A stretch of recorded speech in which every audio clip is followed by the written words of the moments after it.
Have you ever wondered why some musicians seem to make even the simplest chord progression sound incredible, whilst yours feel a bit flat? Well, today I'm going to let you in on a chord trick that pros use all the time, but rarely talk about. It's called partial voicings, and once you understand it, your playing and songwriting will take a huge leap forward. Most of us are taught to play full chords, root, third, fifth, and sometimes extensions like sevenths or ninths. But here's the thing, in many situations, you don't actually need all of these notes. In fact, pro musicians often remove notes from their chords to achieve a more controlled, expressive and dynamic sound. The key is knowing which notes to drop and why. So let's run through the 5 partial voicing tricks that we can use as songwriters and musicians. Let's start with one of the simplest and most effective tricks, removing the fifth from a chord. The fifth is a stabilizing note. It reinforces the harmony, but it doesn't define whether a chord is major, minor, or even suspended. That means you can take it out without losing the chord's essential character. This is often notated with no 5 or omit fifth in brackets after the chord. Guitarists and pianists use this all the time, especially when playing in a band setting where other instruments, like a bass guitar, are already covering the harmonic foundation. This trick also works wonders in fingerstyle guitar, where space in a chord voicing allows for more resonant, expressive sound. For example, listen to this 4-5-1 progression in the key of C major. In bar 2, I'll play the C major chord without the 5th note G, so just the root note C and the 3rd, which is E, are heard. What you'll notice is that the chord sounds a bit lighter, more open, and often blends better in the mix. But it is still clearly recognisable as a C major chord. For comparison, I'll play the full chord in bar 4. Have a listen that there isn't much sound between the two.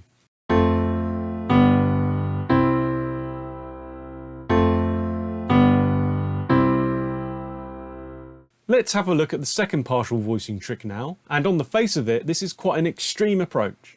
Dropping the root. Now you might think the root is untouchable. After all, it's the note that defines the chord, right? Well, in a solo performance, yes, but in a band, where the bass player or another instrument is already handling the root, you can actually drop it from your chord voicings, and let the rest of the harmony shine. So what notes do we actually need to play? We learned in the last trick that the 5th isn't critical. The most important notes in any chord are the 3rd and the 7th.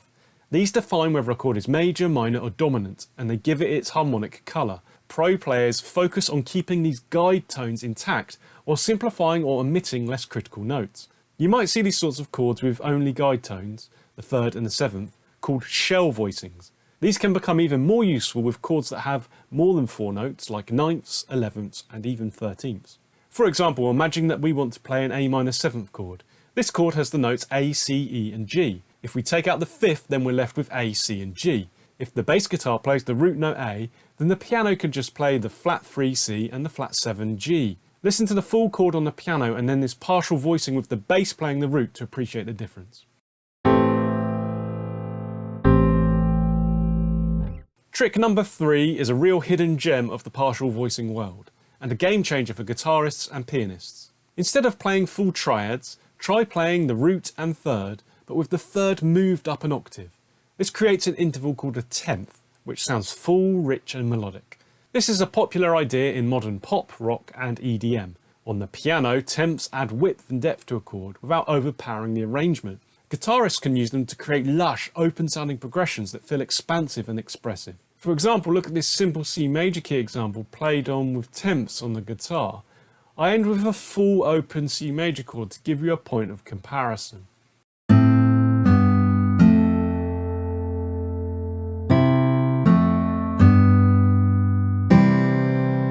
Before we jump into trick number 4, I need to be real with you for a second. I love making these videos, but right now I'm barely holding this channel together. My laptop is dying, my gear is outdated, and without your help, I simply can't keep creating. If you've ever got value from my videos and want to see more, please consider donating at ko-fi.com/writeasong. Even a small amount makes a massive difference. The link's also in the description. Thank you so much for keeping this channel alive. Trick number 4 is probably the most widely known partial chord voicing, the 5 chord, more commonly called the power chord. Power chords are just 2 notes, the root and the 5th. Because they don't have any sort of 3rd, power chords are neither major nor minor. As such, they can be used where either of these chords are played. This versatility explains part of the reason why these chords are used so much. They are also really easy to play for guitarists, and when combined with distortion reveal a sound that is essential to rock, metal and a wide range of musical genres. Power chords are often written with just a 5 after the chord letter. but you might also see them notated as No 3. Let's look at an example to see how easy they are to use. Look at this basic 1, 4, 6, 5 progression in the key of C major. If you take the third note out of each of these chords, then we have a nice power chord sequence. Remember, power chords aren't major or minor, so they can stand in for either of these chord types.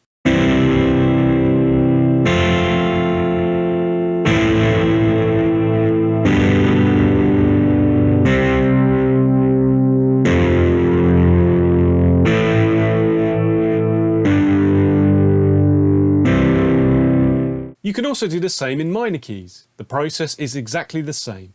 So we could take a 1, flat 6, flat 3, flat 7 progression in the key of A minor and play it like this.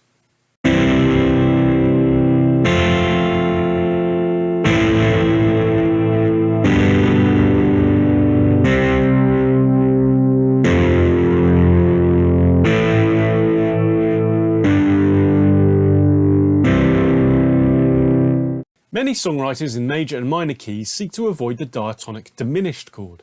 This is due to the tense, dissonant sound they bring.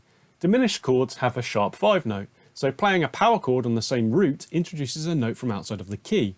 But this is a really common move and gives you an additional option for the 7 chord in major keys and the 2 chord in minor keys. For example, in the key of C major, the 7 chord is B diminished. Have a listen to the power chord built on this root note and how it doesn't sound out of place in this progression.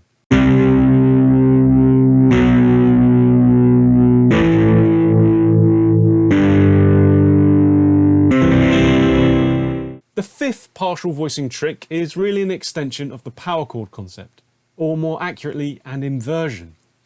This provides an interesting twist. Instead of playing power chords with a fifth above the root, flip it around and play a fourth below the root. This creates a more aggressive or edgy sound, and it's heard in riffs like Smoke on the Water by Deep Purple. For example, C5 has the notes C and G. If you shifted the C up an octave and played G as the lowest note, then we have a perfect fourth interval. Listen to the difference in this C major key example. First I'll play standard power chords for 2 bars, then repeat with inverted versions in the final 2 bars.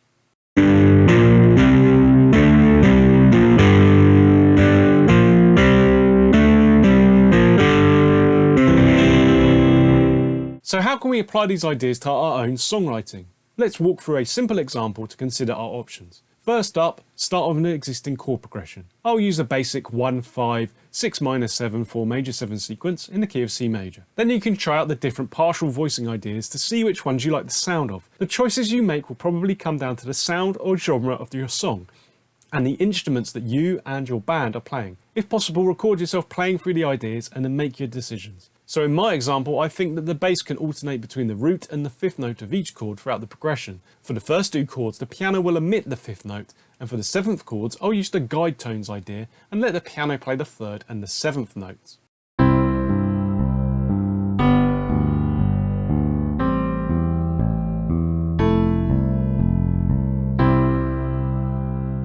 The reason pros use these techniques is simple. It declutters the music. Less is more. When you strip away unnecessary notes, the remaining notes stand out more clearly, creating a stronger harmonic impact and allowing other instruments to breathe.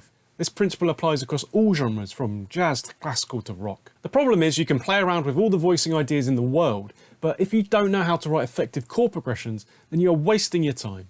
Learn how to master minor key chord progressions by watching the video on screen now.